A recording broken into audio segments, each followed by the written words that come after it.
To my podcast about sports, about sports, about sports.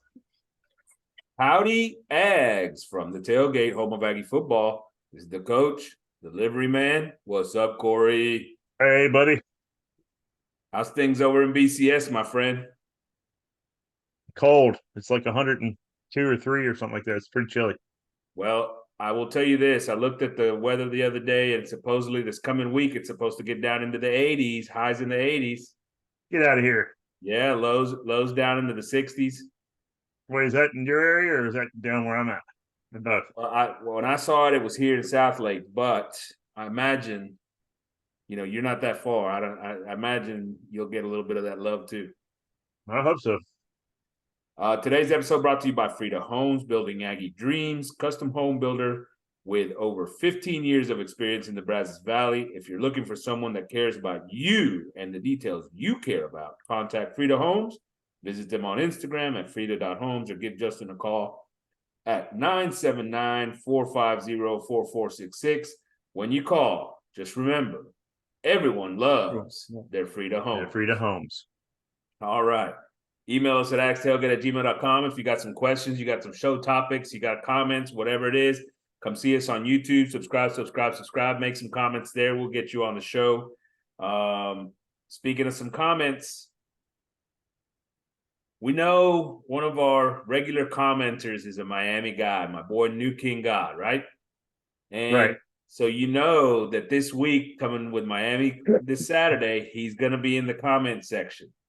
And of course, here he goes. Y'all not blocking Miami. Let Connor throw balls up like that, and he will learn about Cam real quick.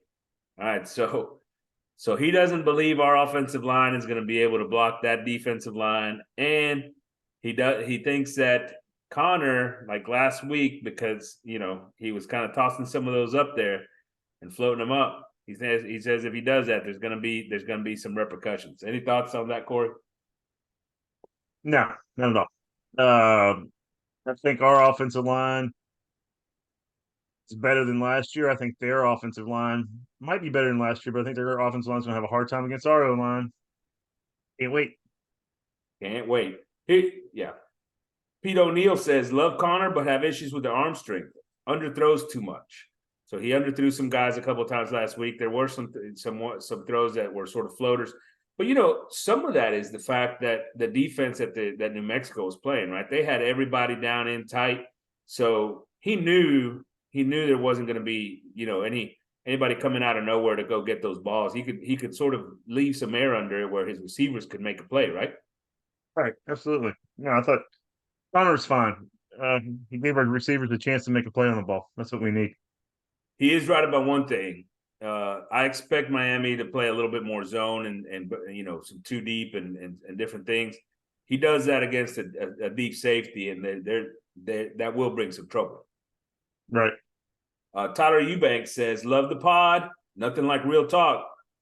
If Petrino continues to do well, does A&M make him the highest paid coordinator? We'll be ashamed to see him become a head coach. Could be natty materials if he stays. Proposes $6 million a year. Well, we both think that Petrino is looking to be a head coach again somewhere, and if he keeps doing well, maybe he'll be the head coach here. Who knows? Look, I do. What? Thank you, Corey. Thank you. Yeah. So I like that. Look, I do. I agree with you, man. I think he came to A&M for the opportunity to be a head coach again. And if he gets that chance, especially the opportunity to be a head coach again at a higher level, right? Because, his last stop, he went down a level. He wants to be back in the Power Five. And I think if he has the type of success that we think he could have here at A&M, I think he can get that. This is going to be his last chance to get back into the saddle there with this job, right? This is it. I mean, he's getting older. Obviously, his history's there. So, if he can make it work here, he's going to have one more shot at a head coach. Now, don't get me wrong. Look, pay him. Yeah, hell yeah, pay him. Pay him $6 million a year. Who cares? You're paying, Hey, you got all the money in the world. Clearly, you're paying Jimbo, $100 million for nothing. So, Right. yeah, absolutely pay him. Well, I'm down I with it. mean, it just goes to show you Jimbo's fraternity of coaches. I mean, look at Elko. What he's turned Elko into. Elko's a great head coach now. Wasn't much before he came here. I mean, just now he's a great head coach. He's It's great. better since he left. How about that? That's what I'm saying. Great job by Elko this past weekend for sure. Seriously. All right, Corey. So we're going to talk about this week's game. Today's the preview show for the Miami Hurricane game. Aggies go to Miami to play the Hurricanes at 2:30 p.m. Central Standard Time, Hard Rock Stadium in Miami Gardens. The Orange Bowl, right? Big time location. Get in there. Hopefully that's a packed house with lots of lots of angry fans, especially after how poor the Miami team was last year and the expectations they have this year. Aggies coming off of a 52-10 win over the Lobos, and Miami coming off a win over Miami of Ohio, 38-3. I think this matchup is going to say a lot about both teams. I expect this matchup to say a lot about both teams. The winner of this game probably comes out of this with a lot of confidence. Not only that, they've got, they're positioning themselves in order to try to make a run as the season goes forward, right? The loser, on the other hand, is probably way on the other side of that, trying to reevaluate things. What's going on? Especially if the Aggies lose here. I think this would be a very unexpected loss to a Miami team that's not quite there yet, in my opinion. What do you think? Well, I agree with you. Whoever loses this game, it's going to be another look at, oh, here we go again, just like last year. And you're talking about the game being in Miami. Miami fans are so fair weather. They're hit and miss. The stadium sometimes packed, sometimes not. It's not like going to Kyle Field where it's always bumping, There ain't 100 many plus places that are thousand. like going to Kyle Field.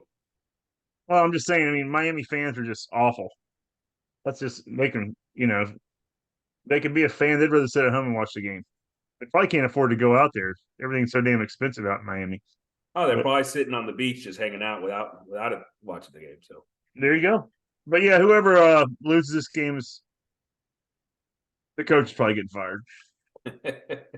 look, Miami in 22 went 5-7, just like the Aggies did. The Aggies beat them 17-9 last year. Look, they were a bad team. We saw it throughout the year. They lost to, was it Middle Tennessee? Yeah. They replaced both coordinators, Josh Gaddis and Kevin Steele. Shannon Dawson and Lance Guidry are the new guys there. Now, these two guys are younger. They sort of still have to prove themselves. Shannon Dawson from U of H came off from U of H. U of H didn't do that great last year offensively, right? I mean, I wasn't all that impressed with what they've done the last couple of years. So I don't know, but Lance Guidry was the defensive coordinator at Marshall. Had a, I guess, decent year, but these guys are sort of unknowns and getting their shot, I guess, this time around. No, I hear you. All right. Corey, let's talk about what we expect when the Miami offense is facing the Aggie defense. And let me give everybody just a little bit of a background as far as what to expect from this Miami offense. One, they're spread gun, right? But they're not one of these blazing fast offenses. I mean, they'll huddle some, they'll get right to the line some. They're not slow, but so they've got some tempo to them, but they're not gonna just run you out of the gym, right? A lot of 4 wide receiver sets, some tight ends in there with a little bit of motion here and there coming from those wide receivers and things like that. But for the most part, they're gonna try to be somewhat balanced. They're gonna they're gonna try to run the football. They've got a lot of RPOs off of the running game. As a matter of fact, a lot of their passes last week against a well overmatched team in Miami of Ohio were in the RPO game, right? So Right. where Miami of Ohio had a box, the box really full of defenders, and they'd sit in their RPO and get the ball out quick. And that was their game plan last week. That's a lot of what we're going to see. What do you expect? What do you expect from the Aggie defense in facing this Miami offense? Well, I expect the defense to play well against the run. I think Miami's gonna try to run the ball. I think that they're gonna read into what the Aggies did last year, because I don't think they're gonna read too much into what they did against New Mexico last week. I think they're gonna look at last year. So hey, these guys gave up 200 plus yards a game. We can run for 200 plus, and probably try to keep our offense off the field with Petrino. I mean, they probably saw what we did last week and say, this guy's gonna try to move the ball and let's go over the top. Let's make this a long game. Shorten it, you know what I'm saying? Yeah, and I'll tell you this, Corey. I went back and watched the Miami game from this past week. Those running backs are pretty good. The starters is Parrish. He's a junior. He's number 21.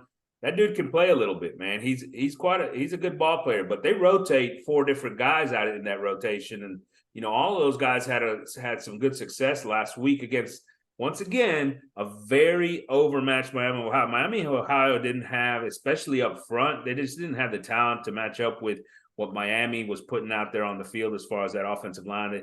The size matchup just didn't work for Miami of Ohio, right? Same thing on the other side of the ball, where the fronts was the biggest difference for those guys. But as you look at this offense for Miami, those tailbacks are pretty darn good, and especially the starter who's a junior, he's been doing it a little bit, and that dude. If you let him get going, if you give him some space, if you give him some holes, he's gonna find them. So it'll be an interesting, because I agree with you. I think they're going to start off by trying to run the football. And if the Aggies load up the box, that's when they're going to start trying to attack. And let me tell you something. Last year, it felt like the only receiver they had was Restrepo. And, I think he even got hurt during the game. Now, I watch those guys. They've got a couple of guys that can go. Number 4, Young. He's a junior, big kid, 6'5", athletic, 215. The dude looks good. He's a player, and he can make plays. Corey, remember that play? Did you watch some of that game against Miami of Ohio? Yeah, I sure did. You remember that little screen pass that he caught, made a couple of moves, and then took it to the house, right? Right.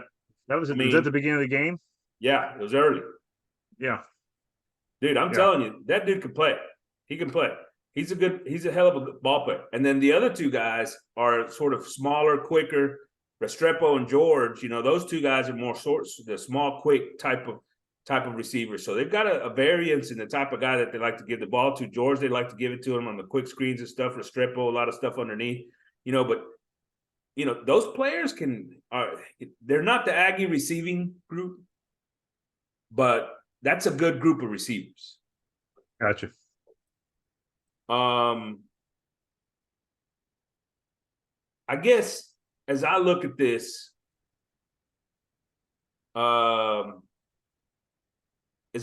once again, anytime, when you look at the Aggie defense, right? Anytime you look at the Aggie defense, how's that other offensive line going to match up with all the talent that the Aggies have on the D line, right? Yeah. And I try to look at games, try to compare any game I watch. When I watch the Aggies play, I try to compare if they're an out of conference team like Miami. I'm like, who in our conference can you compare Miami to? And I can't really think of one that has a quarterback like Van Dyke. It's like, I didn't say it earlier, but pressure on him up the middle. The guy is not mobile. I didn't see him move that much in the Miami of Ohio game, and I think where he's going to get rattled. I think he's going to have problems. I think he's going to make some mistakes, and that's where our pressure is going to come from when we're talking our defense. I think McKinley Jackson, Nolan, all the guys, the pressure right up the gut. I'm talking like the initial push, into that center and guard, making him that pocket uneasy. Because there's a lot of quarterbacks that get out of the pocket, they're pretty good. You're scared. This guy, you get him out of the pocket, that's what you want. Yeah. So, and I don't know who to compare that to in the SEC. Maybe what's his name at Mississippi State? Rogers. Right. You know what I'm saying? Kind of like that. Yeah. I was kind of thinking to not because of the lack of mobility, but Jackson Dart, he was so good when he wasn't under pressure, but under pressure he made a lot of mistakes, right? And, I mean, and that's now like this, saying that to any quarterback though. Under pressure, I think just about any quarterback, like Milrow, you put pressure on Milrow, he's gonna go around you, or up through you. But you put pressure on any quarterback, that's when they're going to make mistakes, right? yeah, but some guys handle it better than others, right? Absolutely. And you know, I'll say this about what I saw from this Miami offense. I'll say this: they oftentimes they did a very good job of making sure that they were putting themselves in position to make to allow their players to make plays. And what do I mean by that? They were checking. There was pre-snap checks and things of that nature that they were disciplined with. And whenever it was a loaded box, they'd check out of the run and they'd get out the ball out to their receivers quickly. When the defense was backed up a little bit, they would check to the run, hand the ball off, get their 7 or 8 yards, right? And so they stuck to those things. And how does that apply to what's going to happen on Saturday? Well, that means to me that they're going to put pressure on athletes to be the athletes. They're going to have to be playmakers one-on-one, right? Because if Elko comes in and, plays just with safeties back, they're going to run the football. They're going to try to run the football, which tells me our defensive line is just going to have to play better than their offensive line. And our linebackers are going to have to be disciplined and stay in their gaps to stop the run, right? The safeties are going to have to hit their, make sure that they fill their lanes as well. And so now it becomes a player makes plays kind of game. You know what I mean? All right, I do. So along those lines, I'll say this. One other thing before I get to that. I want to make a comment on Van Dyke to follow up yours, right?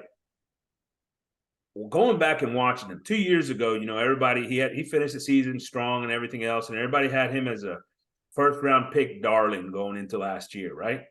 And last year he got benched. He also got hurt, but he got benched. He played like garbage. And this year, last week, he played all right. What I noticed about the guy is physically, he's got arm strength. He's got those things. He can make the throws. To me, he's really good when he doesn't have any pressure and he's just delivering underneath and he can hit his receivers, short, small windows, all those kinds of things. In rhythm, staying in rhythm, he's good.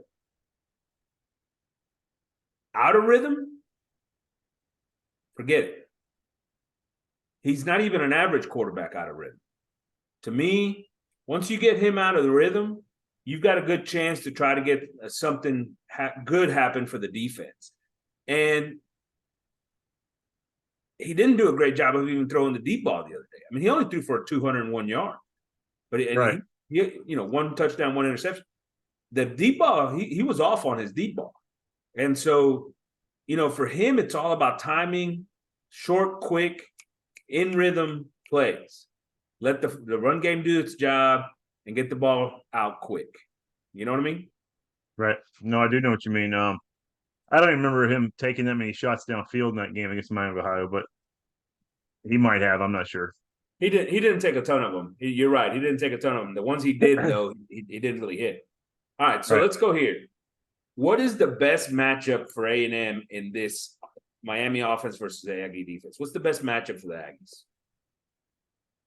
I'm thinking it's our pressure. Our pressure, I'm hoping that our D-line can put on the offensive line and the quarterback, like we were talking about. And that way, get him off his game. But we shouldn't have to send a whole lot of guys. We shouldn't have to blitz a lot to get pressure, is my thing. We should be able to hit 4 guys, put pressure on them, keep, 7 back if we have to, or bring 5, keep 6. I mean, we should be fine with that. My biggest concern, well, I guess we'll get into that, is them running the ball. And look, going back to sort of our event, I agree with you. I think it's the defensive line. I mean, we said it all over, all the time. I mean, the talent on our defensive line is just better than a lot of other places. I don't agree with your comment of pressure though yet, because we haven't seen our guys get pressure. We've seen them get up the middle some pressure, right? Those Right. defensive tackles, but we haven't seen like that true off the edge rusher yet. We still haven't seen like a defense that really is just killing quarterbacks, right? Right. And I think we've got the opportunity to do that with our talent. We just it's got to come to fruition at some point. As of right now, though, I still think that our advantage is in our defensive line. It's in the numbers of our defensive line. It's in the middle of our defensive line, especially Jackson, Nolan. Those guys, I think, are going to, like you said, take him off his spot. And that's not going to make, that's going to make him uncomfortable, right? Right. That's all you got to do. You get him off his spot, we're going to win this game.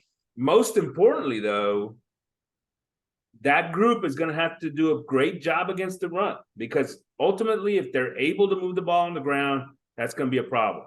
And to me, that's what, as we move into the matchup that concerns me the most, that's a big factor here, because if Smirkin Durkin has to put guys in the box to stop the run, my biggest concern is our DBs right now.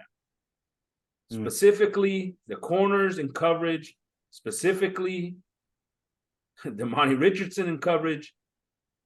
And based off of what I saw last week, I thought they were a little sloppy in coverage last week. If they have not fixed some of those issues, this receiving core can hurt you. Corey, what's your biggest concern? The running game. I want to see if we fix what we did last year. I think we'll get pressure with our D line. I think we will, but I'm worried about our linebackers stepping up and stopping that run. I'm worried about them filling the gaps. They haven't really shown in the past they can do that. We played a team last year, an inferior opponent. Yeah, we stopped it. What are we going to do against somebody like Miami? You just said they had 3 or 4 good running backs. Their offensive line is better. It's the stuff we had problems with last year. This is exactly what we had problems with.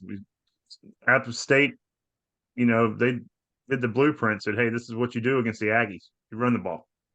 You get 3 yards of play, you do it 4 downs. So And we can't stop that. That's what I'm worried about. It's hard to tell how much better the Miami offensive line is, just because, they were playing against a horrible front in Miami, Ohio, right? But they do look somewhat better. I am concerned about the running game. I'm hopeful that Smirkin Durkin comes in there, and of course, if they're running the ball, he's gonna get more guys in the box. That's what I hope. I'm not worried about the defensive backs. I think we have enough talent back there. When you start talking about Anderson, Richardson, Chappelle, even DeBerry played well last week. DeBerry played great. Yeah. We have a bunch of talent. I'm worried about the linebackers. York is a freshman. Cooper had a good game, but he's been up and down throughout his career. Russell, that's shit. I don't know what to tell you about that guy. That's my concern. I think Russell's losing reps by the day. Good. So, what would you want to see from this defense? What do you want to see from this defense? I want to see a bunch of pressure out of the defensive line, like we talked about. I want to see turnovers. God dang, we don't see hardly any turnovers. I want to see Van Dyke under pressure. The ball's he's just making mistakes because he's under so much duress. He doesn't know what to do. I want to see causing fumbles. We don't cause that many fumbles anymore. It seems like we used to get out there and havoc. I'm not even talking like you have to recover. I just want to see them smacking the ball loose. Yeah. But I like hustle plays. Something we don't see as much anymore.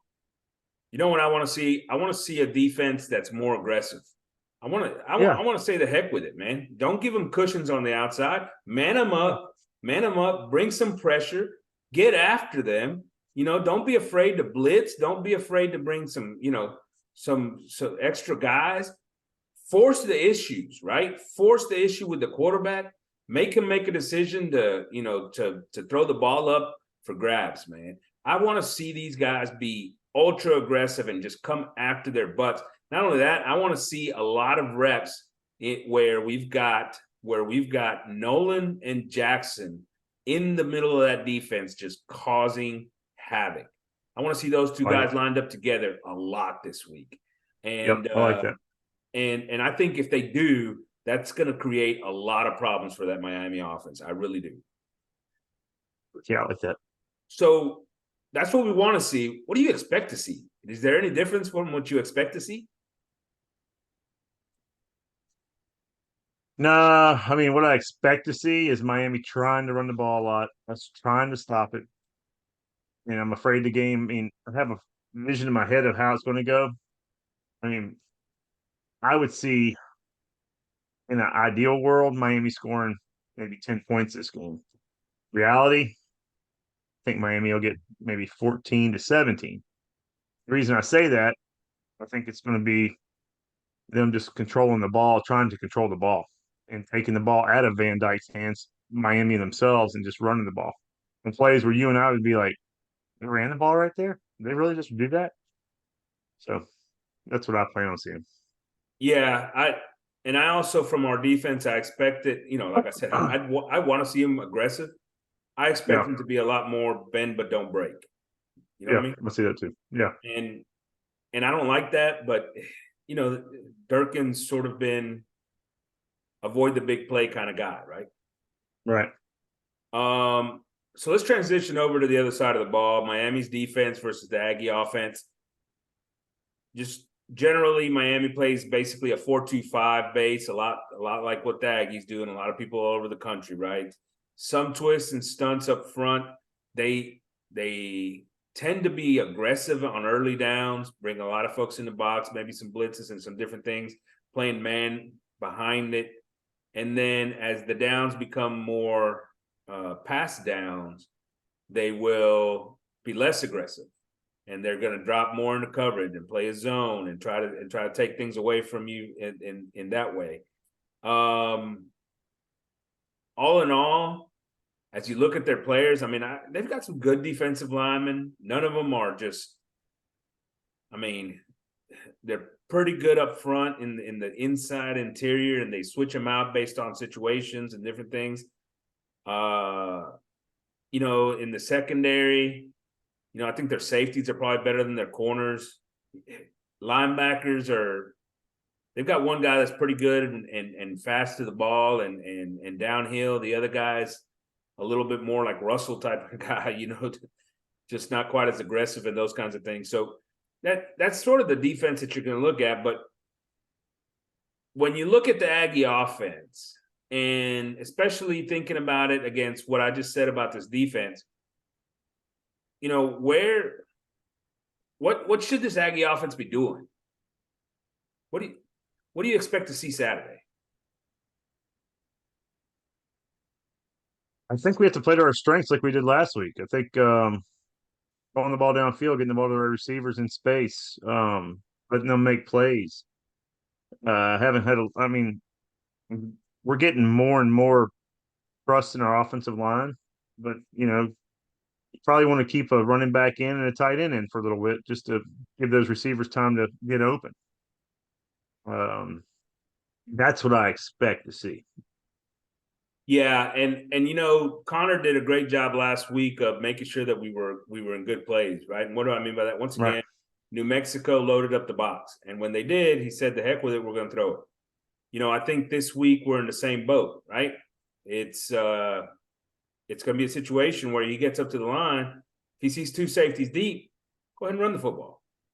Yeah. Run the football, throw it underneath. Maybe the tight ends get a little bit more involved in those situations. Maybe, I think Anais has an opportunity to be a guy that has a big game this week, with some more of the underneath passes in those zones. But if they're loading up the box and they're showing blitz, heck yeah, let's go attack those guys. Let's go attack the heck out of them with those wide receivers that we know are some of the best in the country. Let's see how they match up against Noah Thomas, against Stewart, against Anais, right? And let's Right. get the ball down the field. Moose. And Moose, and definitely Moose, 100%. Yep. So in that sense, what's the best matchup for A&M? What position groups? Yeah, I mean, like I was just talking about, our receivers versus their cornerbacks.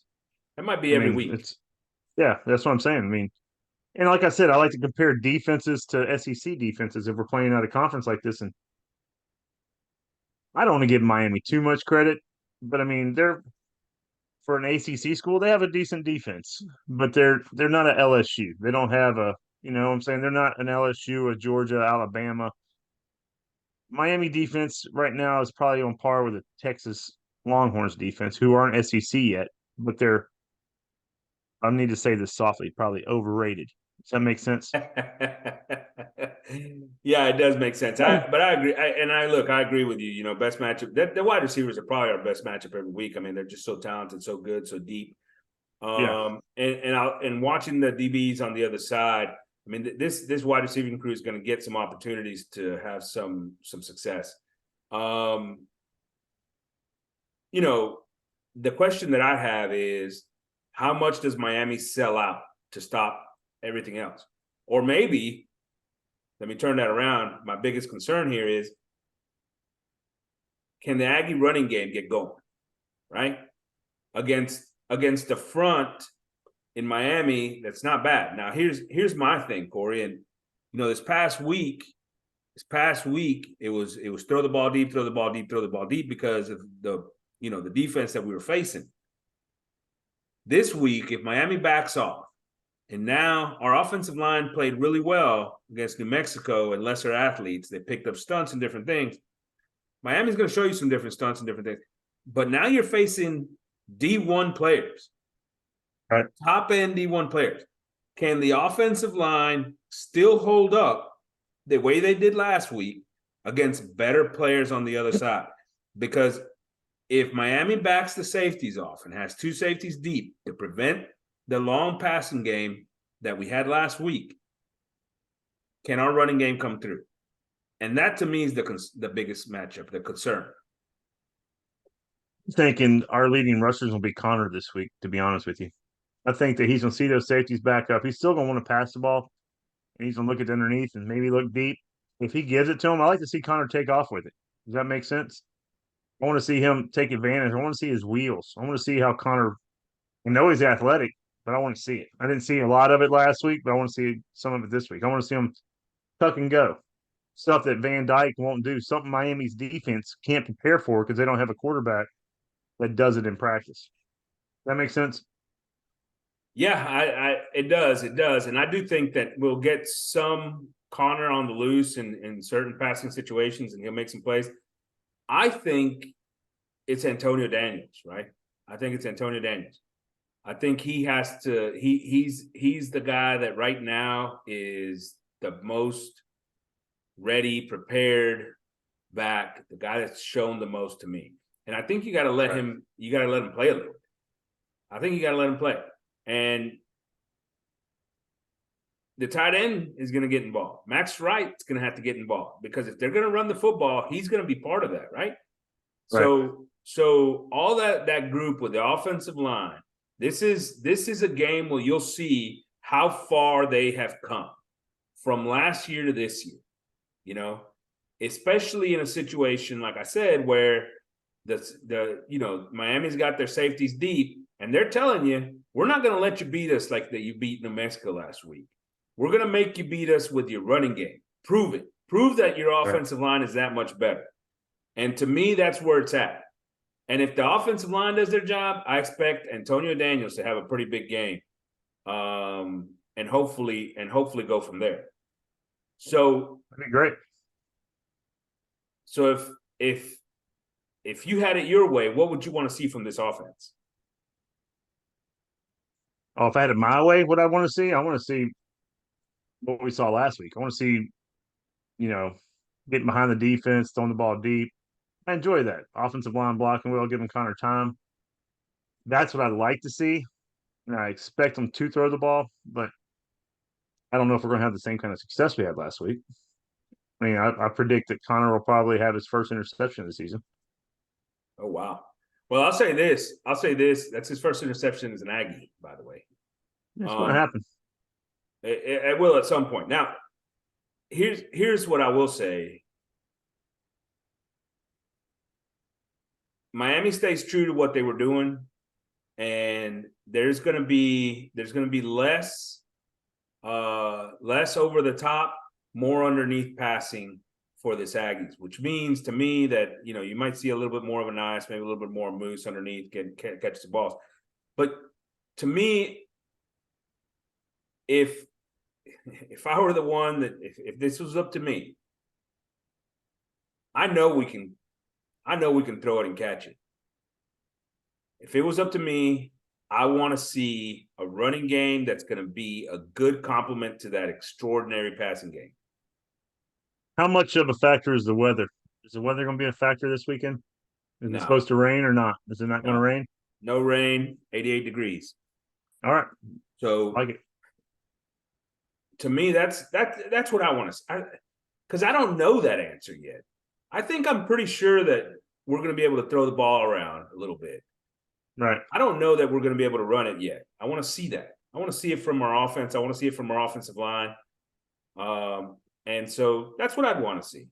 But I think we're getting better at reading the defenses than what we were this time last year when it's out of Jimbo's hands. Jimbo, he couldn't read a defense to save his life. It seemed like he had like a game plan. He'd go in, we're going to throw the ball no matter what, and it didn't work.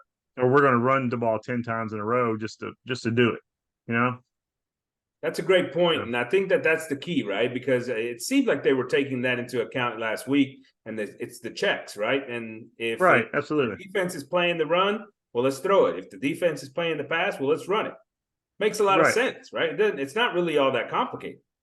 Well, you want to have the kind of team where it doesn't matter what they're in. You do what, okay, they're giving us the run, let's take it. They're giving us the pass, well, they're giving us the deep ball, let's take it deep. They're giving us the short throws, let's take them short, We have enough talent everywhere that we should be able to do that. You know what I'd like to see? You know what I'd like to see? What? One trick play. I don't know. One trick play. I'd love it. No. Hey, so that's what we want to see. What do you actually expect from Petrino this week and this offense? I expect just like we were talking about. I expect him to do the same. I expect him to keep a tight end and a running back end to max protect for a little bit until he gets more confidence in that offensive line, and give your three to four wides, whatever it is, a chance to get open. I hope the running backs are blocking better than they did last week, but I'm not expecting much out of the tight ends again. I was going to ask you, any chance, do we get a catch from a tight end this week? Doubt it. I actually believe that there's a chance that does happen. I don't know. Maybe we play a lot more four wide once it's passing downs. With Moose and Anais in there, which is likely. But I do think that you're going to see a lot more underneath passes overall. I wouldn't be surprised if Anais is kind of your guy. You know what I mean? Just because that's where Moose. That's where Moose and Anais are going to come in, is the underneath stuff. I mean, those two guys are so quick and great hands. I mean, that's where you can use those guys. You're talking about getting people in space. Those two right there, you get them in space. I mean, let Stewart and Noah get them deep. And then that underneath stuff, you got Anais and Moose. I mean, we're talking that's our money game right there. That is money game. I mean, if we had Green, that'd be even better. But we don't. Yeah, it'll be interesting to see if Max Wright maybe gets a little involved, maybe a little play action somewhere in there for Max. Especially if you can get the running game going some. No, you don't need that. You don't need that. Keep Max in, let him keep blocking. Max, you're doing a good job. Know your job. Good job. I'm not gonna ask somebody to come in there and throw the ball to. No. Just everybody do their jobs and be fine. You were always all about Jake Johnson, man, and now you just come off him. I didn't like what I saw last week. 1 week, you're done. All right, so the Aggies are not done. I'm not done. I need Jake to block. I feel more comfortable with Max, a tight end, and that can stay in and block, and then be an outlet if he needs to be an outlet. That's it. Yeah, I mean, the reality is that between Max and Jake, the only thing that Jake brings that's better than Max right now is the fact that he can stretch the field a little bit more, probably use the seam a little bit more down the middle, right? And and he's not, and they're not asking him to do that. So what's the point? Right. Corey, the Aggies are -4, the 51 over under. What are your thoughts? I'm leaning Aggies. I think it's gonna be a closer game than what I'm thinking, just because last year we beat them 17-9. I see each team scoring probably 10 more points this game. So I mean, I could see the final score being 27-20 or 27-17. You know what I'm saying? 14. So you're I taking don't think Aggies it's in the under. yeah, pretty much because I don't see the.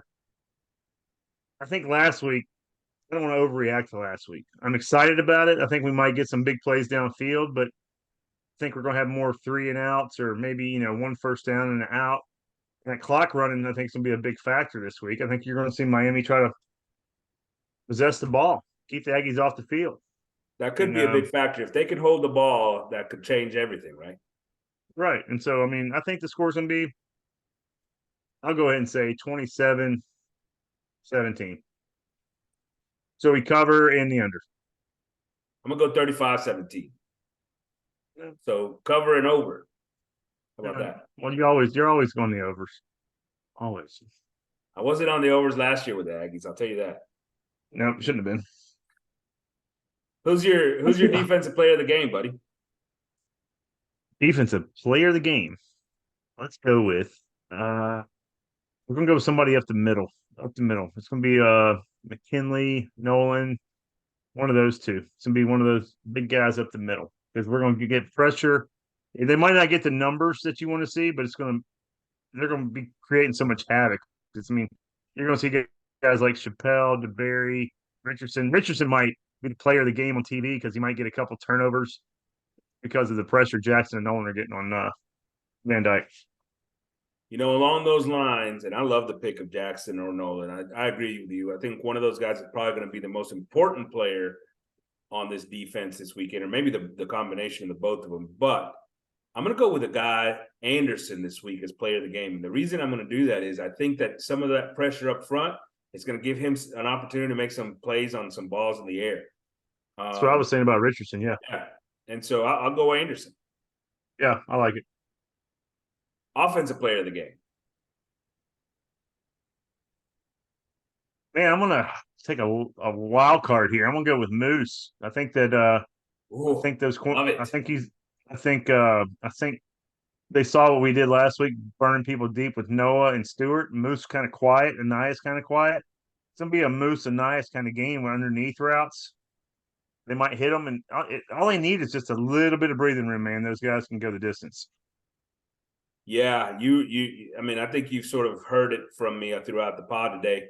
I think Anias is going to have a big game this week. I think those guys are going to try to overcorrect a little bit Miami with regards to Thomas and Stewart, and in the middle you're going to see a lot of Anias. I'll tell you this: I wish it were Moose.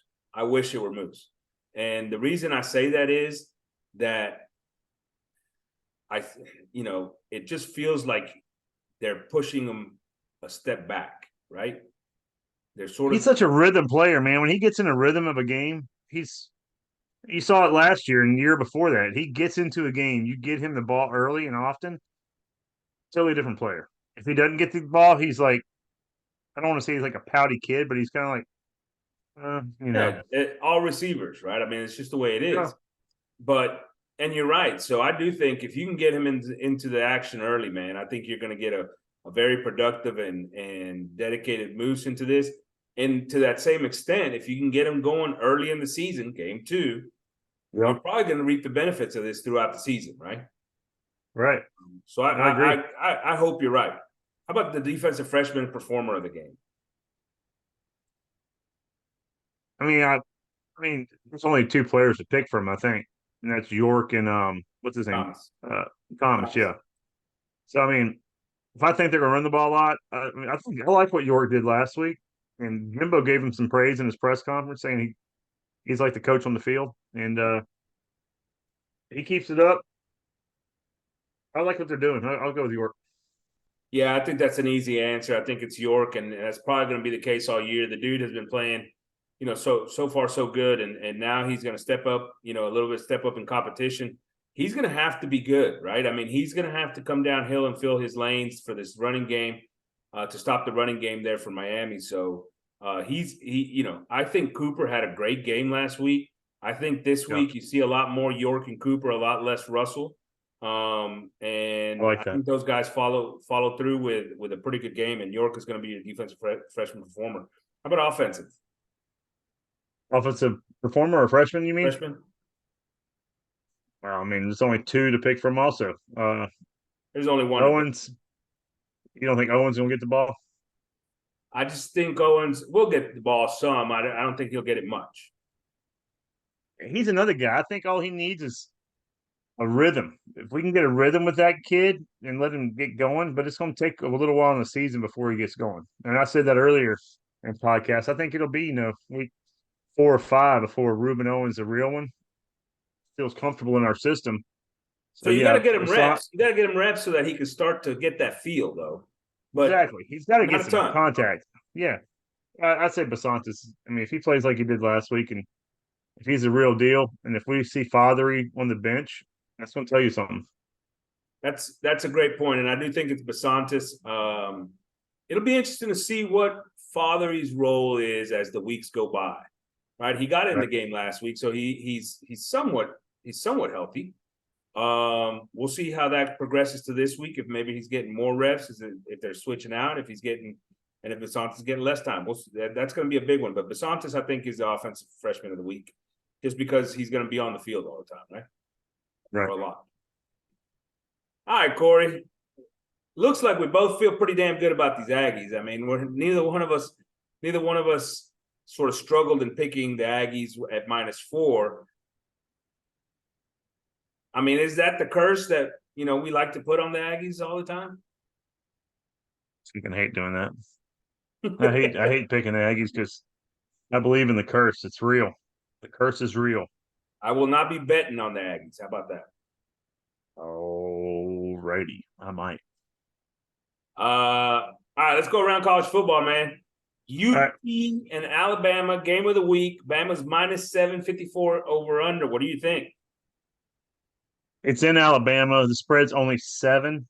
I don't see the kind of game that we saw last year at Alabama, especially at home. I'm taking Bama, Bama, Bama. I'll probably tease it down to where it's Bama -1. Yeah, I expect this to be a physical ball game in Tuscaloosa. I expect Alabama to go back to the roots of Alabama football. What's that, throwing the ball downfield? No, the elephant, the running game, Milrow big in the running game with some play action pass over the top. I expect Alabama to exact a little bit of revenge over UT from last year.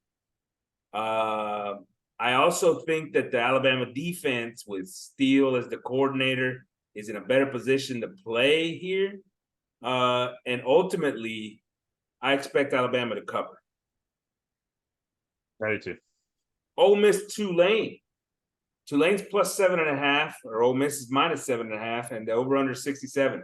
I said it earlier. I think Tulane is the best non-Power 5 conference school in the country. Can they give Ole Miss a run for their money?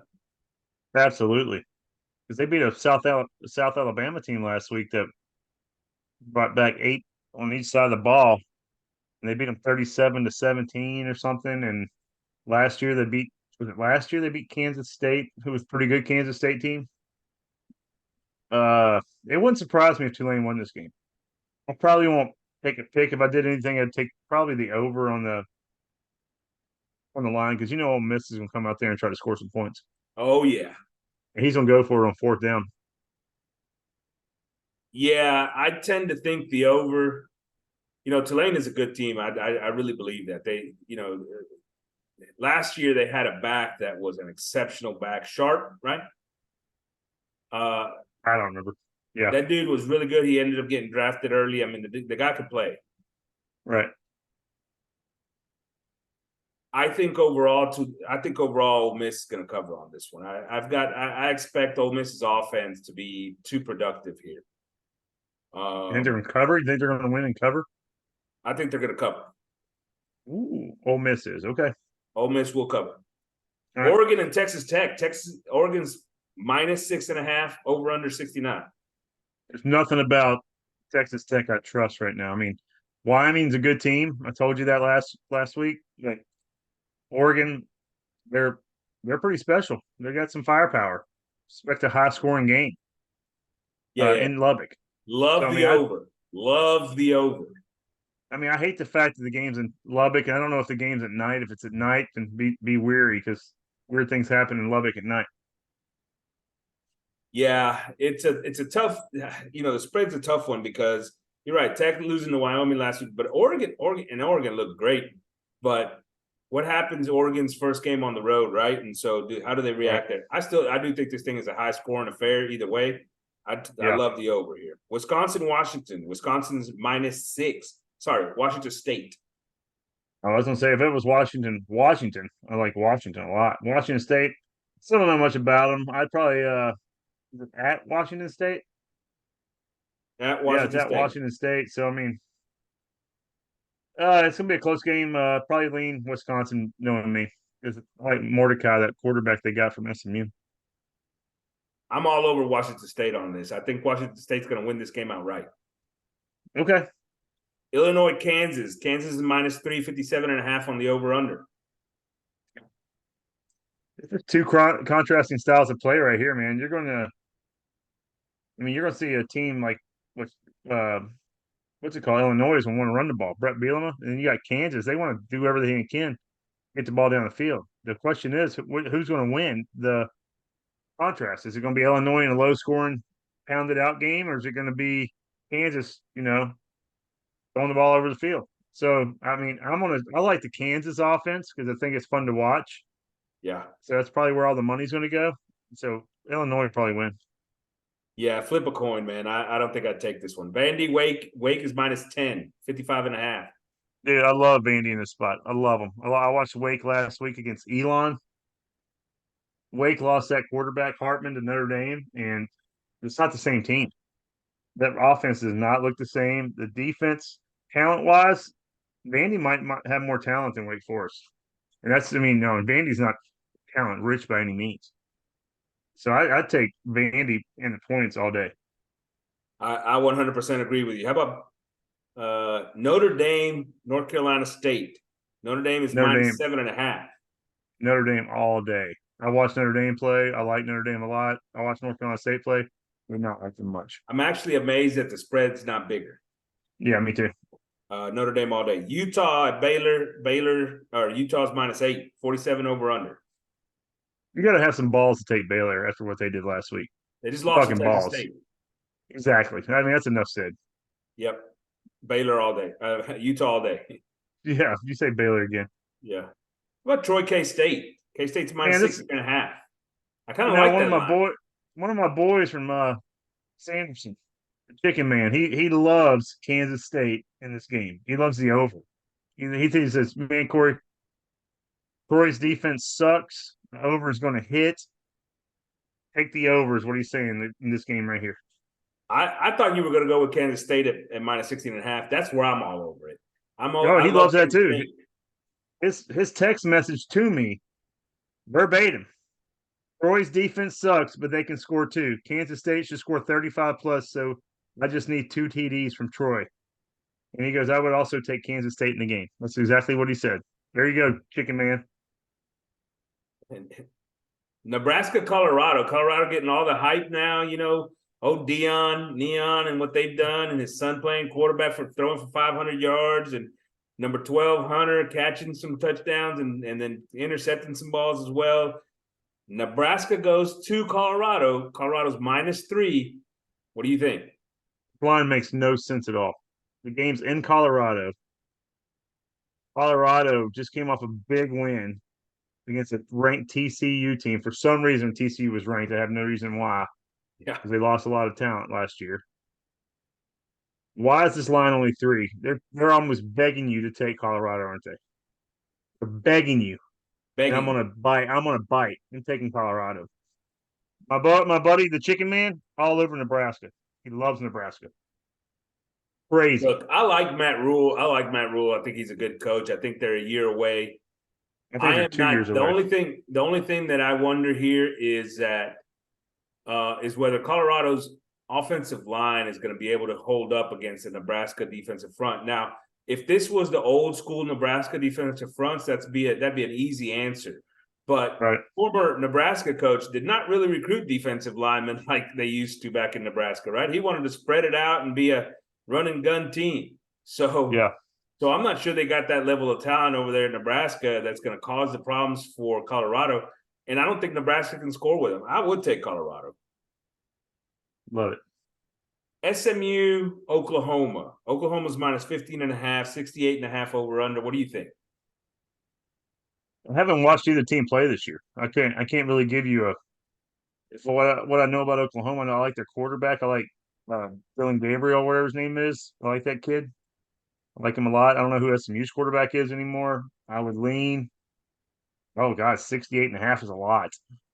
But it'd probably go over. Yes. Yes, it Probably is. take the over. Oklahoma. Really? Yeah, I expect them to win by at least 4 touchdowns. 4? 4. Did you watch either team play last week? I watched them both play last week. Really? Who did SMU play? I can't remember. Okay. Can't remember. All right. But I watched a lot of Oklahoma too. All right. And sure, they weren't really playing anybody that very good, but they won 73-3. So pretty impressive. I guess. Or 72-3 or whatever it was. Maybe it might be. You beat a crappy team 73-3 and show me Impressive. shit. Impressive. Shows me you don't have any Oklahoma, class. 4 touchdowns. All right. Questions from the tailgate brought to you by Providence Financial Coaching. Call Steve Gay, certified financial counselor, at 863-732-6224. Integrity, accountability, resourcefulness, and financial coaching. Visit their website at providencefinancialcoaching.com. Over 20 years of experience in corporate finance. Let them know you heard about them on Ags Tailgate. Corey, what will the biggest talking point around college football be after week 2? After week 2? Yeah, after this weekend of games, man. What's going to be It's the probably biggest? going to carry on from last week. They're going to ask if Dion's still for real because they're going to beat Nebraska. Then they're going to ask if Alabama's a national championship contender with their Milroe at quarterback because they beat the shit out of Texas. And if the Aggies are for real since they beat the crap out of Miami by 10. You know, they're going to ask which programs are for real because there's not that many good games this weekend. Right. Let me give you another one. Notre Dame. I think the conversation around Notre Dame starts to really take some steps forward. Is it next week that they play Ohio State or week 4? I'm not sure, but I don't think we're going to see this North Carolina State team. I watched them play last week. I wasn't very impressed. We put money on them against UConn, and UConn was right there with them the whole game. You know, and so like you said, it's going to be a matter of some programs starting to get hyped for national championship contention, right? Bama, Notre Dame, teams like that. And then, of course, Dion gets his second win. That's going to be huge, right? They're just going to continue that hype train. I almost hope he loses just for he shut the hell up. I don't mind him talking, man. Keep on talking. The fact of the matter is they're eventually going to lose, right? The Pac-12 is loaded, and they're not going to do well in that gauntlet once it's all said and done. But you know, I like the fact that people are hyped about it. I like the fact that people are getting excited about football. I like the fact that they're getting excited about Colorado football. How long has it been since that happened?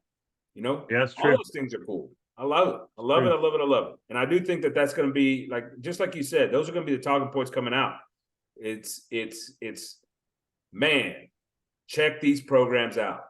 We're back. Same question. Smirk and Durkin. Will he play aggressive? Will they create turnovers? I don't think Durkin has to play aggressive. He could just put a 4-man line up there and have those guys up front put pressure on the quarterback all day, and it will cause turnovers. You didn't have to do anything tricky or fancy. Just let Nolan and Jackson get up the middle, and then have Diggs and Turner or Stewart, whoever come around the outside. Get Van Dyke. If he's going to beat you with the feet, then I'll take the loss. If he beats us, I mean, I'm telling you. But if you don't need to bring any more than 5 people. I don't think. You have 6 D backs. You're good. Edge Cooper, he can cover a tight end. He can cover running backs. So how many turnovers are you going to call right now? Shit, I can't call any because they never get any. They got one last week against New Mexico. But your answer to the question is no. They won't be aggressive, and no, they won't get turnovers. All right, I like it. No, I don't like it. Pissing me off. I want to see turnovers. Look, I agree with you. I mean, he's going to have some blitzes here and there, right? He's going to do what he normally does, bring some guys off the edge, but then he'll back somebody off the other edge and stuff like that. I don't expect him to be ultra aggressive. I expect him to be just exactly who he normally is over there.